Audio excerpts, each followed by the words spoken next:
Tuhan, kami bersyukur padamu ya Tuhan, sungguh anugerah Engkau kami boleh hadir di tempat ini. Terima kasih untuk segala berkat yang telah Engkau curahkan kepada kami pada saat ini ya Tuhan. Kami mau belajar untuk bahan pengajaran kami minggu mendatang. Kami mohon hikmat dari Engkau ya Tuhan. Kami percaya Tuhan Engkau akan memampukan kami sehingga kami boleh mengajar kebenaran firman-Mu. Dan Roh-Mu sungguh berkuasa atas firman yang kami sampaikan ya Tuhan. Terima kasih Tuhan, Engkau memimpin akan pembelajaran kami, persiapan kami pada saat ini. Kami percaya Engkau akan memimpin kami semua ya Tuhan. Dan dalam persiapan kami selama seminggu ini, kami berdoa dalam nama Yesus Kristus, Juru Selamat kami hidup. Amin. Nah, saat ini kita akan belajar inti solusi ya.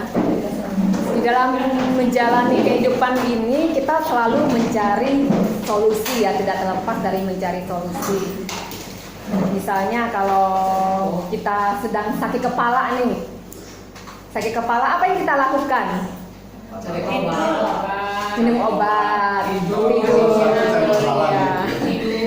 Tapi kadang-kala minum obat pun masih sakit kepala gitu ya, masih sakit kepalanya nggak hilang. Terus kita cari lagi mungkin ini apa? Kok kalau saya baca itu pusing, terus kalau lihat jauh temen bisa, saya nggak bisa gitu.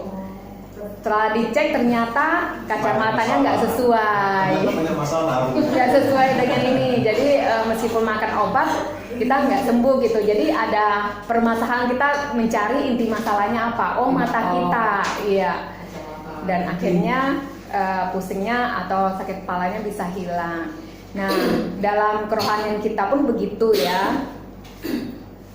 Kita dalam perjalanan hidup spiritual, kita juga menghadapi suatu masalah. Nah, minggu lalu, kalau saat ini minggu ini ya, kita telah belajar inti masalah dalam spiritual kita apa? Hati yang berdosa. Dan saat ini kita mau cari inti solusinya apa untuk masalah kita ini.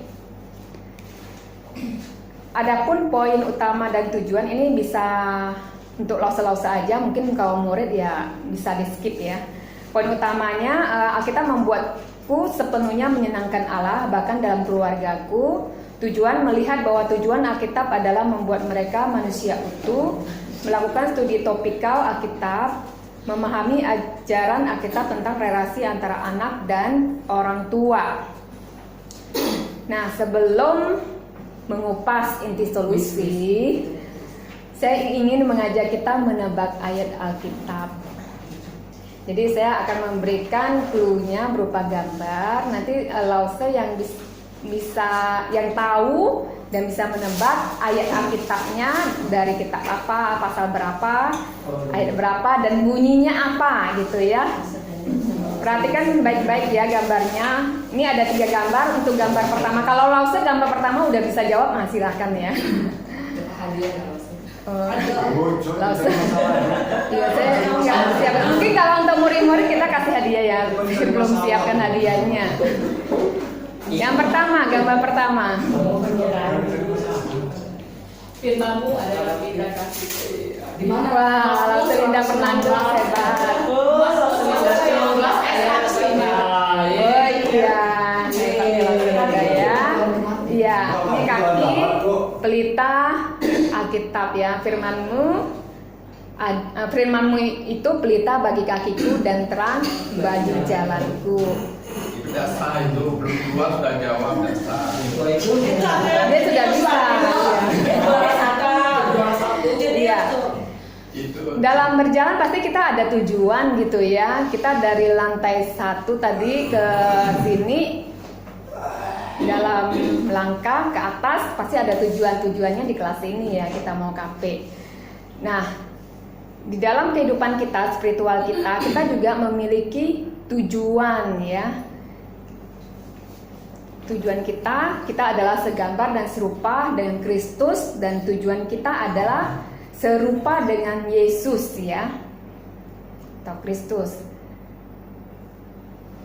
Menurut buku Katekismus Westminster pertanyaan 1, apa tujuan hidup manusia? Tujuan hidup manusia adalah memuliakan Allah dan menikmati Dia selamanya. Nah, ini juga dialami oleh Rasul Paulus ya. Dalam hidupnya dia memiliki prinsip, bagiku hidup adalah untuk Kristus, memuliakan Allah, dan mati adalah keuntungan. Dimana harapan yang sejati itu ada, dia bisa berjumpa, menikmati Tuhan selamanya. Kita akan baca di dalam Roma pasal 8 ayat 28 sampai 32. Saya minta Kak Setina bisa bacakan. Roma 8 semuanya loh, satu. Iya, semuanya aja. Biar cepat. Roma 8 ayat 8 sampai 32. Kita tahu sekarang bahwa Allah turut bekerja dalam segala sesuatu untuk mendatangkan kebaikan bagi mereka yang mengasihi Dia, yaitu bagi mereka yang terpanggil sesuai dengan rencana Allah. Sebab semua orang yang dipilihnya dari semula, mereka juga ditentukannya dari semula untuk menjadi serupa dengan gambaran anaknya, supaya ia, anaknya itu, menjadi yang sulung di antara banyak saudara. Dan mereka yang ditentukannya dari semula, mereka itu juga dipanggilnya. Dan mereka yang dipanggilnya, mereka itu juga dibenarkannya. Dan mereka yang dibenarkannya, mereka itu juga dimuliakannya. Sebab itu, apakah yang akan kita katakan tentang semuanya itu? Jika Allah di pihak kita, siapakah yang akan melawan kita? Ia yang tidak menyayangkan anaknya sendiri, tetapi yang menyerahkannya bagi kita semua, bagaimanakah mungkin ia tidak mengaruniakan segala sesuatu kepada kita bersama-sama dengan Dia? Iya. Jadi kalau dari ayat ini kita melihat bahwa tujuan kita menjadi serupa dengan Kristus, karena kita diciptakan segambar dan serupa dengan Allah ya. Patong pernah mengatakan mengapa manusia itu kalau berjalan itu dengan dua kaki, jadi tegak ya, beda dengan makhluk lainnya, binatang 4 kaki atau bisa merayap atau berjalan dengan perut ya, ular ya. Mengapa manusia itu berjalan dengan 2 kaki? Jadi ada vertikal ya. Jadi manusia itu berrelasi dengan horizontal sesama dengan vertikal dengan Allah. Karena kita ini segambar dan serupa dengan Allah. Jadi kita memiliki misi ya ini, kita mau hidup sesuai dengan serupa dengan Kristus. Dan dalam menjalani misi kita untuk serupa dengan Kristus, kita perlu firman. Ada perintah yang menyentuh setiap area kehidupan kita untuk kita taati. Kita mau berjalan dalam hidup kita menjadi seperti Yesus. Nah, dalam berjalan untuk mencapai misi kita serupa Kristus, kita butuh proses yang dinamakan dengan sanctification, yaitu pengudusan. Di sini Tuhan Yesus juga berdoa untuk kita ya, sebelum dia disalib, dia berdoa untuk setiap anak-anaknya, anak-anak Allah ya, di dalam Yohanes pasal 17 ayat 17. Saya minta Lauselinsen bacakan. Kemudian nanti 1 Petrus pasal 1 ayat 15 minta Lause Yohani ya. Kuduskanlah mereka dalam kebenaran, firman-Mu adalah kebenaran.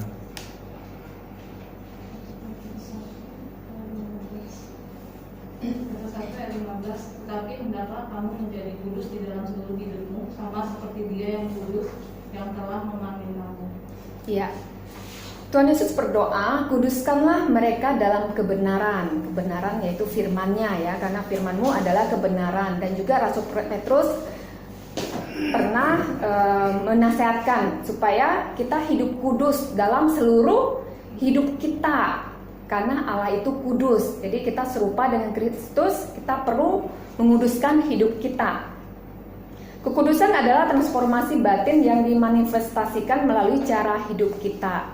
Jadi kekudusan itu terlihat dari cara hidup kita sehari-hari.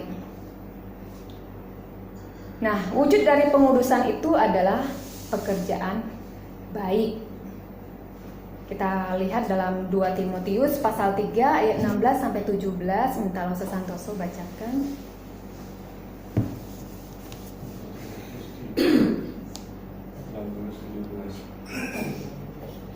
Segala tulisan yang dilahirkan Allah memang bermanfaat untuk mengajar, untuk menyatakan kesalahan, untuk memperbaiki kelakuan, dan untuk mendidik orang dalam kebenaran. Dengan demikian, tiap-tiap manusia kepunyaan Allah diperlengkapi untuk setiap perbuatan baik. Ya, wujud kekudusan adalah hidup dengan perbuatan baik. Apa itu perbuatan baik? Yaitu kita mengasihi Allah kita dan mengasihi sesama. Dan wujud perbuatan baik ini bisa kita lakukan karena adalah hasil karya firman Allah. Firman Allah yang kita pelajari dan kita lakukan mengubah hidup kita ya. Segala tulisan yang diilhamkan Allah bermanfaat untuk mengajar kita, oh kita tahu masalah kita apa dan ini solusinya. Kemudian menyatakan kesalahan kita, apa sih yang telah saya lakukan, dan memperbaiki kelakuan sehingga kita bisa taat kepada Tuhan. Itu adalah pekerjaan Tuhan, hasilnya adalah perbuatan baik. Nah, dalam melakukan ketiga hal ini kita memerlukan adanya firman Tuhan, Alkitab. Dan dalam kita mempelajari Alkitab mungkin kita mengalami kesulitan ya. Kita sulit mengerti atau kita malas untuk membaca Alkitab dan kita perlu bantuan. Di sini kita bisa dengan bantuan studi konkordansi Alkitab ya. Ada beberapa panduan yang bisa membantu kita. Ini ada beberapa ya. Cuman dalam hal ini karena waktunya singkat, sebenarnya kita mau lakukan kita mau menyelidiki ya dari Bible Hub ya. Cuman waktunya kayaknya singkat. Jadi mungkin saya menggunakan ya Alkitab dulu ya. Mungkin kalau lause-lause di sini mungkin masih asing untuk Bible Hub ini, cara penggunaannya saya juga baru belajar juga sih. Jadi sebenarnya kalau mau lebih baik sih Bible Hub ya, kita bisa menelaah apa maksud dari ayat itu. Cuman kalau dalam hal ini kita mau mencari ayat-ayat yang sesuai dengan topik yang akan kita bahas. Jadi waktunya sangat singkat, saya pikir nanti untuk saat ini ya kita cari berdasarkan Alkitab atau Alkitabku ya. Nah, adapun langkah-langkahnya, yang pertama kita menentukan topik apa sih yang ingin aku bahas. Kemudian kata-kata yang berhubungan atau berlawanan dengan topik. Jadi apa sih yang berhubungan dengan topik itu? Kata-kata kuncinya apa? Kemudian ayat-ayat Alkitab yang relevan. Kemudian kita akan buat ringkasan dan apa Yesus katakan dan terlihat kontradiksi. Ada nggak yang kelihatan kontradiksi dalam hal ini? Yang terakhir kita mau menaati apa yang telah kita pelajari. Nah, kali ini kita mau lebih spesifik dengan topik yaitu relasi antara aku dan orang tua. Kita semua punya aplikasi Alkitab ya. Aplikasi Alkitab mungkin kita bisa mencari di search-nya ada ya di Alkitab itu. Jadi topik kita relationship parents and me. Kita akan melihat dari studi konkordasi Alkitab, kata kuncinya apa dalam relasi antara orang tua dan anak. Kata kuncinya adalah ayah, kemudian ibu atau orang tua, anak. Ya, itu kata kuncinya ya. Nah, saya ingin mengajak kita mencari ayat Alkitab yang berhubungan dengan kata kunci ini yang kira-kira cocok. Boleh kita semua mencari dari kata misalnya ayah, ibu, atau orang tua, atau anak. Kalau udah dapat, lause bisa listkan di grup kita ya, KPR. Tahu ya cari caranya. Sebenarnya Bible Hub ya, cuman ya mungkin nanti kalau ada waktu kita bisa belajar contoh JJ. Mungkin lebih dipersempit dari kitab apa saja. Gitu. Justru itu kita mau cari. Kita cari dengan kata ini akan muncul ayat Alkitab.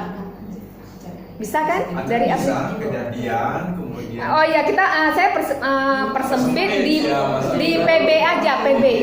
Yang kira-kira cocok ya. Ayat ini relevan dengan topik yang akan kita bahas, relasi antara orang tua dan anak. PB ya. PB, bukan PL ya. Duluan.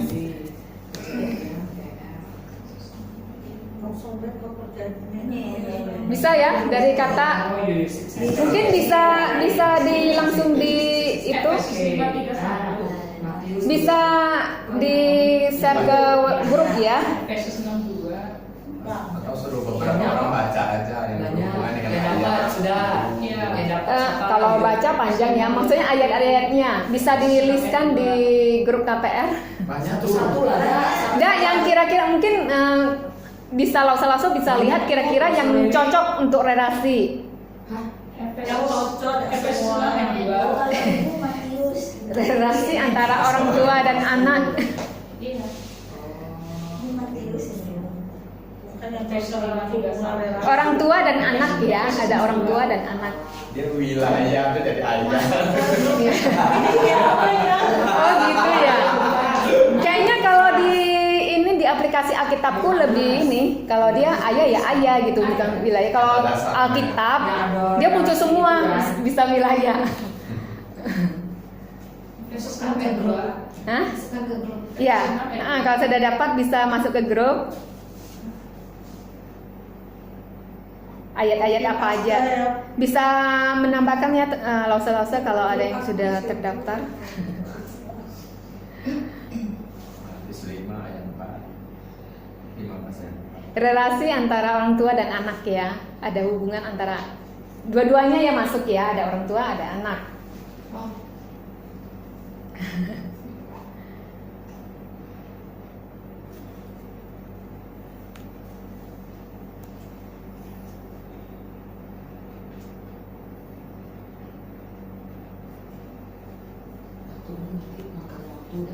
Iya, maka waktu sih. Tapi kalau misalnya seandainya nih anak-anak agak kesulitan, mungkin lause aja langsung tentukan gitu.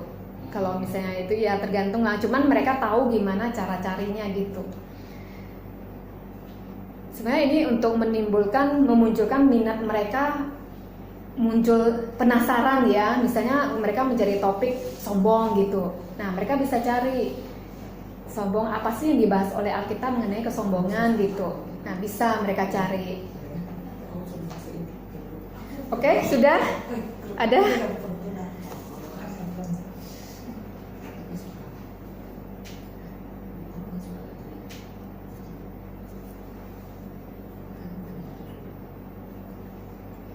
Ini WA saya ini kok nggak masuk ya? Langsung ada yang kirim ya? Sudah ya? Waduh, ini saya nggak masuk ini. Atau bisa? Ini sudah. Ya sinyalnya nggak ada. Sinyalnya mah agak susah di sini. Tunggu. Mana sih? Oh ini morning devotion. Sorry ya. Oh langsung limsan. Matius pasal 15 ayat 4, Efesus 6 ayat 2. Matius 19 ayat 19. Ada lagi lause-lause? Ini menambahkan. Ya, salah satunya masuk ya. Di sini kita akan membahas relasi antara orang tua dan anak itu dalam Efesus pasal 6 tadi udah ya dimasukin Rosalinda Fernandus ya. Ada lagi di Injil, kitab Injil. Relasi orang tua. Khususnya cerita Tuhan Yesus. Nah itu loh Selinda udah tahu tuh. Lukas pasal berapa itu? Tadi hilang. Tadi ketemu hilang. Udah cepet kali. Iya. Tadi Lukas lagi.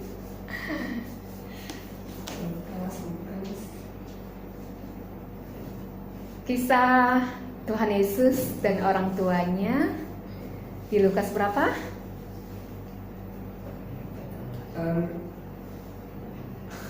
Matius 19 ayat 19. Matius 19 ayat 19.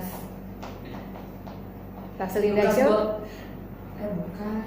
Lukas 18 ayat 20. Terus yang mengisahkan Lukas 16 ayat 27. masa kecil Tuhan Yesus bersama orang tuanya. Lukas 15 ayat 31. Yesus kecil pasti di awal ya. Pasti di awal itu. Pasal-pasalnya di awal. Ayo langsung. Lukas 2 ya. Tapi lupa di ayat berapa ya? Lukas 2 sudah. Lukas 2 ayat 41 sampai 52 ya.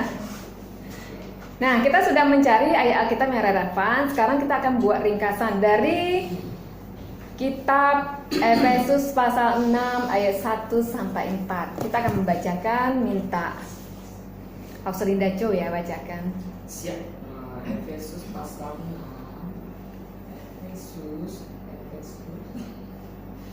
Efesus pasal 6. Semuanya ya maksudnya ya? Iya. Taat dan kasih. Hai anak-anak, taatilah orang tuamu di dalam Tuhan, karena haruslah demikian. Hormatilah ayahmu dan ibumu. Ini adalah suatu perintah yang penting seperti yang nyata dari janji ini, supaya kamu berbahagia dan panjang umurmu di bumi. Dan kamu, bapak-bapak, janganlah bangkitkan amarah di dalam hati anak-anakmu, tetapi didiklah mereka di dalam ajaran dan nasihat Tuhan. Ya. Nah, dari Efesus pasal 6 ayat 1 sampai 4 kita melihat ada dua topik ya. Pertama ayat 1 sampai 3 mengenai anak, apa yang harus dilakukan oleh anak. Kemudian ayat yang keempat itu yaitu orang tua. Pertama anak, dari ayat 1 sampai 3. Apa sih yang harus dilakukan oleh seorang anak? Taatilah, hormatilah. Iya. Taatilah orang tuamu di dalam Tuhan, ada di dalam Tuhan ya, ada sambungannya. Kalau kita menaati pasti kita ada rasa hormat kepada orang tua kita ya. Nah, mengapa kita harus taat kepada orang tua kita? Ya, karena supaya kita berbahagia, panjang umur. Ada lagi? Karena haruslah demikian di sini. Harus iya perintah. Iya, karena itu adalah perintah Allah. Harus demikian. Itu adalah perintah Allah ya, khususnya di Hukum Taurat ya, perintah kelima. Ada janji Allah bagi yang menaatinya, yaitu kita akan berbahagia dan panjang umur ya. Kemudian, mengapa kita harus taat kepada orang tua? Karena kasih dan pengorbanan orang tua. Kita ada sampai saat ini, mungkin kita bisa mengatakan kepada murid-murid kita, mereka ada hingga sekolah saat ini bisa tumbuh besar, itu tidak lepas dari bimbingan orang tua. Dari kecil mungkin kita sakit, orang tua kita yang membimbing kita, menyuapi kita makan, merawat kita. Jadi ada pengorbanan orang tua. Bahkan orang tua juga mesti bangun pagi-pagi untuk menyiapkan makanan ketika kalian mau pergi sekolah. Mungkin kita tidak terpikirkan apa yang telah dilakukan orang tua kita ya, kasih dan pengorbanan. Mungkin kita hanya berpikir orang tua kita terlalu rewel, cerewet ya. Tapi di balik semuanya itu ada kasih orang tua kita. Jadi kita wajib untuk taat kepada orang tua di dalam Tuhan.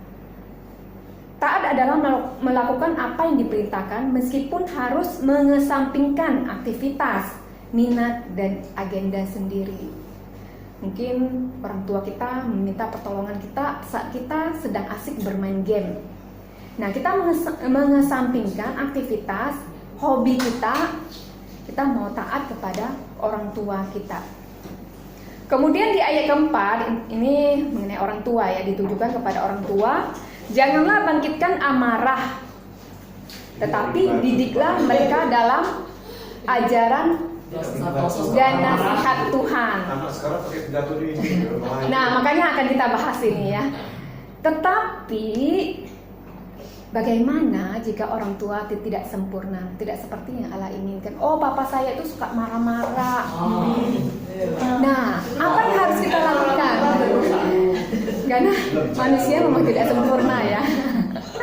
Mungkin orang tua kita tidak sesuai dengan apa yang kita harapkan gitu ya. Kita mengharapkan orang tua yang bisa mengerti kita, tetapi ternyata tidak gitu. Nah, bagaimana kalau kita menemukan orang tua seperti itu? Nah, ini kita melihat teladan Yesus. Dalam Lukas pasal 2 ayat 41 sampai 52. Nggak usah coba-coba lagi. Saya minta Linda Fernandes baca ya. Nggak apa-apa ya, baca semua ya. Lukas 2 41 sampai 53. Tiap tahun orang tua Yesus pergi ke Yerusalem pada hari raya Paskah. Ketika Yesus telah berumur 12 tahun, pergilah mereka ke Yerusalem seperti yang lazim pada hari raya itu. Sehabis hari-hari perayaan itu, ketika mereka berjalan pulang, tinggallah Yesus di Yerusalem tanpa diketahui orang tuanya. Karena mereka menyangka bahwa ia ada di antara orang-orang seperjalanan mereka, berjalanlah mereka sehari perjalanan jauhnya, lalu mencari dia di antara kaum keluarga dan kenalan mereka. Karena mereka tidak menemukan dia, kembalilah mereka ke Yerusalem sambil terus mencari dia. Sudah 3 hari, mereka menemukan dia dalam bait Allah. Ia sedang duduk di tengah-tengah alim ulama sambil mendengarkan mereka dan mengajukan pertanyaan-pertanyaan kepada mereka. Dan semua orang mendengar dia sangat heran akan kecerdasannya dan suara jawab yang diberikannya. Dan ketika orang tuanya melihat dia, tercengalah mereka, lalu kata ibunya kepadanya, "Nah, mengapakah engkau berbuat demikian terhadap kami?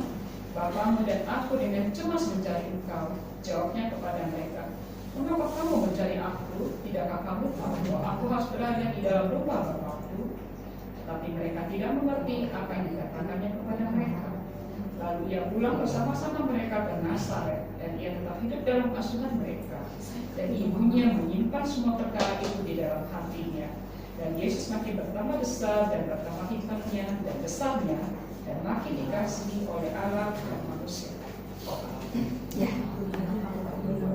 Nah, ada pertanyaan, apakah sulit atau mudah bagi Yesus untuk menaati orang tuanya? Menurut Alsa sulit atau mudah? Sebagai manusia. Pada saat itulah. Ya iya, manusia. Umur berapa waktu itu Tuhan Yesus? 12 tahun. Ya, Sudah rasa bisa. penasarannya tinggi. Sulit. Nah, sulit nggak untuk menaati orang tua? Sulit gampang. Kita bisa mengatakan sulit atau mudah gitu ya. Apa jawabannya? Nah, seringkali kita orang-orang muda, para remaja sulit menaati orang tua karena mereka yakin, percaya orang tua itu tidak cukup tahu akan dunia mereka, bahkan tidak tahu apa yang terbaik bagi mereka.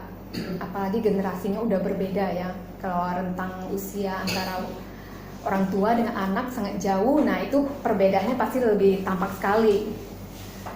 Kemudian orang muda berpikir dia tahu lebih banyak dan lebih baik daripada orang tua kita.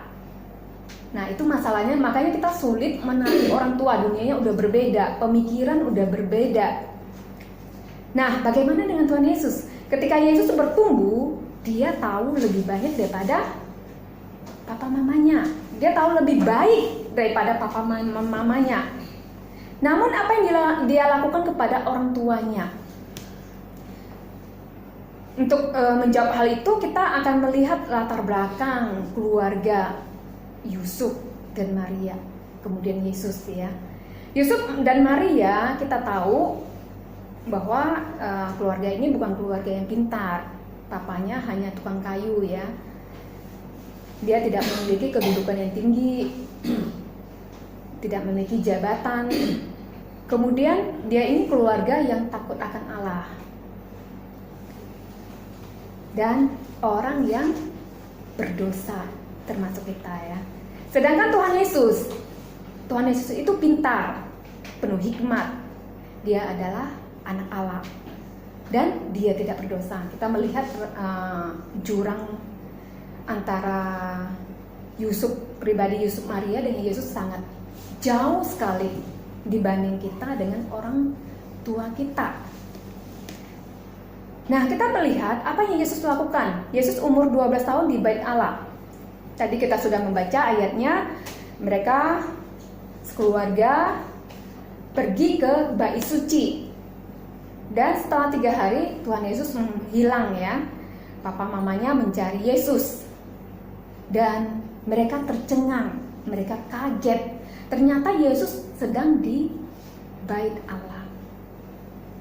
Mereka terkejut, Yesus itu di bait Allah loh. Nah, bagaimana yang kita, apakah kita mengejutkan orang tua kita, mengejutkan dengan tingkah laku kita yang sebagai anak Allah, bahwa saya ini anak Tuhan, saya bisa hidup beda dengan orang-orang yang anak-anak yang lain. Nah, di sini Tuhan Yesus menunjukkan perbedaan ya. Dia mencengangkan orang tuanya, dan dia belajar ya, dia duduk belajar dengan para imam ya di sana, ahli-ahli Taurat. Dan ini umur Yesus 12 tahun. Kalau 12 tahun di sana orang-orang Yahudi itu 12 tahun mereka mesti belajar mendengarkan ya, mendengarkan, banyak memahami, mengerti, sema yang mendengarkan. Kemudian nanti setelah itu mereka baru menghafal ya, menghafal, menafsirkan, baru memimpin. Jadi kita melihat Tuhan Yesus mengalami proses juga ya, proses pembelajaran. Di sini dia mau dengan rendah hati, dia mau belajar. Dan ketika Maria dan Yusuf, papa mamanya menemukan Yesus, dia kaget dan bertanya kepada Yesus, "Nah, mengapa engkau berbuat demikian terhadap kami? Bapamu dan aku," ini bapak nih harusnya huruf kecil ya, huruf kecil. Nanti saya ini, "Bapamu dan aku dengan cemas mencari engkau." Hah? Besar ya? B-nya besar ya di Alkitab ya? Kecil kan? M-nya besar ya, B-nya harusnya kecil ini, B-nya. B-nya maksudnya. Besar juga ya? Oh, mungkin karena panggilan ya. Kalau panggilan kadang ya. Oh, awal kalimat. Iya, awal kalimat. Kalau ini berarti harus titik ya. Iya. Oke. Iya, kami titik. Nah, apa yang Yesus jawab? Kalau Maria bertanya itu wajar-wajar aja ya. Sebagai orang tua kita khawatir, pasti kita mengekspresikan ya, mungkin ada rasa kesel juga ya. Kok bisa sampai menghilang gitu ya. Tetapi jawaban Tuhan Yesus ini buat kita kaget juga ya.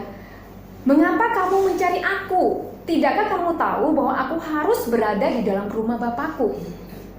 Mungkin sebagai orang tua, wah ini anak ini kurang ajar gitu ya. Kok malah bertanya lagi kan, "Mengapa kamu mencari aku?" Apakah demikian? Maria udah tahu ya, Yesus itu adalah anak Allah. Dia menyimpan dalam hati, dia tahu. Tetapi jawaban Tuhan Yesus ini menunjukkan apa? Bahwa dia adalah pribadi kedua dari Allah Tritunggal yang mau berelasi dengan Bapa. Jadi dikatakan taatilah orang tuamu dalam Tuhan. Di sini Tuhan Yesus tahu bahwa dia perlu berelasi dengan Bapa.